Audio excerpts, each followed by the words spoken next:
لجن خوست مردا سر بیرون برده از آب کفر لجن خوست مردا سر بیرون برده از آب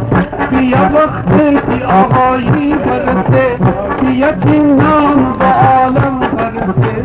بیا وقتی که آقایی برسه بیا که نام به عالم برسه بیا مرد مالا سرسنی افسوس کنه در یک خونه خوب بره بیا مرد مالا سرسنی افسوس کنه در یک خونه خوب بره ای برر جان قدیمان بینی پرخان فخور قیمت اون بس قامت بس یک شیست قمر ست تشی اما علم بخت هزار سومن پدی